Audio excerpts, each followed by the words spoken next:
Hi friends, అందరికీ నమస్కారం. YCP TDP పార్టీల్లో ఏ పార్టీ వస్తే రైతులు బాగుపడతారు, ఏ పార్టీ అధికారంలోకి వస్తే రైతులు ఇబ్బంది పడతారు, ఏ పార్టీ అధికారంలోకి వస్తే రైతుల జీవితాలు బాగుపడతాయో ఇప్పుడు చూద్దాం. ఈ వైసీపీ ప్రభుత్వం ల్యాండ్ టైటిలింగ్ యాక్ట్ అనే ఒక కొత్త చట్టాన్ని తీసుకొచ్చింది. ఈ చట్టం ప్రకారము ఈ చట్టం కనుక అమలైతే మన దగ్గర ఉన్న భూములు ఏవి మనవి కాకుండా పోతాయి. భూముల మీద మనకున్న హక్కులన్నీ కోల్పోతాం. మన దగ్గర ఉన్న ఎవరి దగ్గర అయితే భూములు ఉన్నాయో ఆ భూములు మనవి అని తెలిపే ఒరిజినల్ డాక్యుమెంట్స్ మొత్తం ప్రభుత్వం తీసుకుంటుంది. మనకు ఓన్లీ జిరాక్స్లు మాత్రమే ఇస్తారు. అలాగే 1B ఉండదు, అడంగలు ఉండదు. అంటే ఒక విధంగా ఈ భూమి నాది అని చెప్పే పత్రాలు ఏవి నీ దగ్గర ఉండవు. పూర్తిగా వైసీపీ ప్రభుత్వం కనుక మళ్ళీ అధికారంలోకి వస్తే కర్మకాలి జగన్ రెడ్డి మళ్ళీ ముఖ్యమంత్రి అయితే మన భూములన్నీ మనవి కాకుండా పోతాయి. ఈ చట్టాన్ని అమలు చేయడానికి మొన్న జీవో కూడా ఇచ్చారు. సో ఇప్పుడు ఎలక్షన్స్ ఉన్నాయి కాబట్టి దీన్ని పూర్తిగా అమలు చేయలేదు. మళ్ళీ జగన్ రెడ్డి అధికారంలోకి వచ్చాడంటే, ముఖ్యమంత్రి అయ్యాడంటే ఈ చట్టాన్ని పూర్తిగా అమలు చేస్తాడు.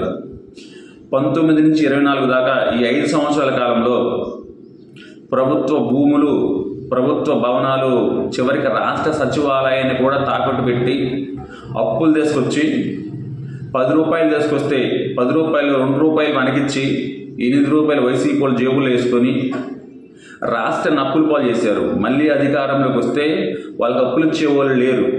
తాకట్టు పెట్టడానికి కూడా ప్రభుత్వం దగ్గర ఏమి లేవు. కాబట్టి మన ఒరిజినల్ డాక్యుమెంట్స్ మొత్తం వాళ్ళ దగ్గర పెట్టుకొని అవసరమైనప్పుడు మన భూములన్నీ తాకట్టు పెట్టి అప్పులు తీసుకొచ్చి ఎప్పట్లాగే 10 రూపాయలు 2 రూపాయలు మనకిచ్చి 8 రూపాయలు వాళ్ళు మింగేసి రాష్ట్రాన్ని మళ్ళీ అప్పులు పాలు చేయడానికి ప్లాన్ వేశారు.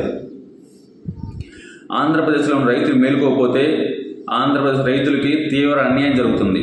అలాగే ఈ చట్టాన్ని అమలు చేయడానికి వైసీపీ వాళ్ళు ఆల్రెడీ వాళ్ళ ప్లాన్ వాళ్ళు స్టార్ట్ చేశారు. మీరు గమనించారో లేదో, మన పాస్ పుస్తకం మీద జగన్ రెడ్డి బొమ్మ వేసుకున్నాడు. జగన్ రెడ్డి కంటే ముందు చాలామంది ముఖ్యమంత్రులు చేశారు. ఏ ముఖ్యమంత్రి అయినా వాళ్ళ బొమ్మని మన పాస్ పుస్తకం మీద వేశారా? మన పాస్ పుస్తకం మీద జగన్ రెడ్డి బొమ్మ ఏంటి? మనకు భూమి ఏమైనా జగన్ రెడ్డి ఇచ్చాడా? వాళ్ళ బాబు ఇచ్చాడా? వాళ్ళ తాత ఇచ్చాడా? లేదు కదా. మన తండ్రి మన తాత మనకు భూములు ఇచ్చారు. మరి అలాంటప్పుడు మన భూమి మీద, మన పాస్ పుస్తకం మీద జగన్ రెడ్డి బొమ్మ ఏంటి? దాంతోపాటుగా సరిహద్దు రాళ్ళు, మనకు భూములు పొడిచారని చెప్పేసి ఏదో దొంగ సర్వేలు చేసి సరిహద్దు రాళ్ళ మీద జగన్ రెడ్డి బొమ్మ వేసుకున్నాడు, జగన్ రెడ్డి పేరు రాపించుకున్నాడు. అంటే ఆ ల్యాండ్ టైటిలింగ్ యాక్ట్లో భాగంగా ఈ మార్పులను చేశాడు. రేపు నీ భూమి అని చెప్పడానికి ఏముండదు. ఈ సరిహద్దు రాళ్ళు జగన్ బొమ్మ ఉంది, పాస్ పుస్తకం మీద జగన్ బొమ్మ ఉంది, నీ దగ్గర ఒరిజినల్ డాక్యుమెంట్స్ లేవు, ఓన్లీ జిరాక్స్ ఉంది. సో ఈ భూమి జగన్దే, అన్ని జగన్ రెడ్డికి సంబంధించినవి ఉన్నాయి కాబట్టి అని అంటారు. మనం చేయగలిగింది ఏమీ లేదు. ఎవరైనా వ్యతిరేకించారనుకో, కాదన్నారనుకో తెలుసుగా, కేసులు పెడతారు, అవసరమైతే కొడతారు. ఆంధ్రప్రదేశ్ ప్రజలారా తస్మాత్ జాగ్రత్తగా ఉండండి. అదేవిధంగా వ్యవసాయ మోటార్లకి మీటర్లు పెట్టడం, ఈ పద్ధతిని ఈ వైసీపీ వాళ్ళు ఆల్రెడీ కొన్ని చోట్ల ప్రవేశపెట్టారు. కానీ అక్కడ రైతులు ఆ మోటార్ని పీకి పారేయటం వల్ల, ప్రస్తుతానికి ఎలక్షన్స్ ఉండటం వల్ల ఆగిపోయారు. మళ్ళీ వైసీపీ అధికారంలోకి వస్తే వ్యవసాయ మోటార్లకి మీటర్లు పెడతారు. మీటర్లు ఎందుకు పెడతారు? మన ఇంటి దగ్గర మీటరు ఎంత బిల్లు వస్తే అంత బిల్లు మన కరెంటు బిల్లు కడుతున్నాం కదా. అదేవిధంగా రేపు మన వ్యవసాయ మోటార్లకు మీటర్లు పెట్టి ఎంత బిల్లు వస్తే అంత బిల్లు మనల్ని కట్టమంటారు. అంటే వ్యవసాయానికి ఉచిత కరెంటు తీసేస్తాడు. వ్యవసాయానికి ఉచిత కరెంటు తీసేయని అంటున్నాడు కదా. మరి తీసేయకపోతే మన మోటార్లకు మీటర్లు ఎందుకు పెట్టాలి? అవసరం లేదు కదా. అంటే మోటార్లు మీటర్లు పెట్టి ఎంత బిల్లు వస్తే అంత బిల్లు మనల్ని కట్టమంటాడు, ఉచిత కరెంటు తీసేస్తాడు. మనం ఎప్పటిలాగే కనుక మోటార్లకు మీటర్లు వద్దు అని తీసేస్తాం అనుకున్నాం అనుకో, కుదరదు. ఇప్పుడంటే ఎలక్షన్స్ ఉన్నాయి కాబట్టి ఆగాడు. రేపు మనం వ్యతిరేకిస్తే మన మీద కేసులు పెడతారు, మనల్ని తిడతారు, మనల్ని కొడతారు, ఏమేం చేస్తారు ఆలోచించుకోండి. ఉచిత కరెంటు అనేది కూడా పోతుంది మళ్ళీ వైసీపీ ప్రభుత్వం అధికారానికి వస్తే. అదేవిధంగా 2019లో ఏమని చెప్పాడు? నేను అధికారంలోకి రాగానే 13,500 రైతు భరోసా ఇస్తానన్నాడు. కానీ అధికారంలోకి వచ్చిన తర్వాత ఏం చేశాడు? కేంద్ర ప్రభుత్వం ఇచ్చే 6,000తో కలిపి 13,500 ఇచ్చాడు. మనకు చెప్పినప్పుడు అలా చెప్పలేదు కదా. 13.5 నేను ఒక్కనే ఇస్తాను అన్నాడు. కానీ ఇప్పుడు కేంద్ర ప్రభుత్వంతో కలిపి 13.5 ఇస్తున్నాడు. ఇప్పుడు మళ్ళీ ఏమంటున్నాడు, నేను 16,000 ఇస్తాను అంటున్నాడు.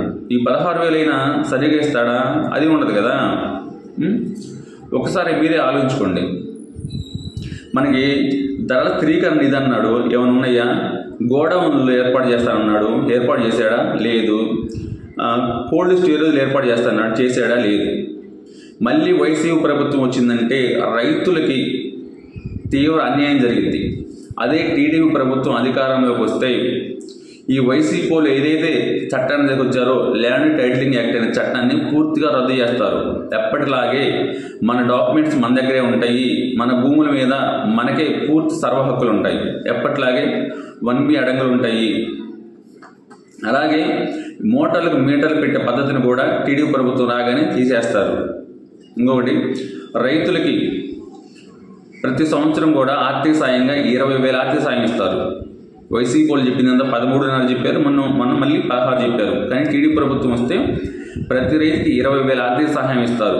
దాంతో పాటుగా ధరల స్థిరీకరణ అనేది ఏర్పాటు చేసి ప్రతి రైతుకి ఎలాంటి ఇబ్బంది లేకుండా మద్దతు ధర కల్పిస్తారు.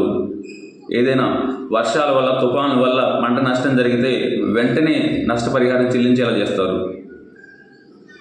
ఆంధ్రప్రదేశ్లో ఉన్న రైతులు, భూములు ఉన్న పేదలు మీరందరూ ఆలోచించుకోండి. మళ్ళీ వైసీపీ ప్రభుత్వం కనుక అధికారంలోకి వచ్చి జగన్ రెడ్డి ముఖ్యమంత్రి అయ్యాడంటే మన భూములు మనకుండవు, మన డాక్యుమెంట్స్ మనకుండవు, ఉచిత కరెంటు తీసేస్తారు, మనల్ని ఎదిరిస్తే మన మీద కేసులు పెడతారు. అదే టీడీపీ ప్రభుత్వం అధికారంలోకి వస్తే ఎప్పటిలాగా మన భూములు మనకు ఉంటాయి, ఉచిత కరెంటు ఉంటుంది, రైతులకు గిట్టుబాటు ధర ఉంటుంది. ఎవరికి ఓటేస్తారో మీరే తెలుసుకోండి. జై హింద్.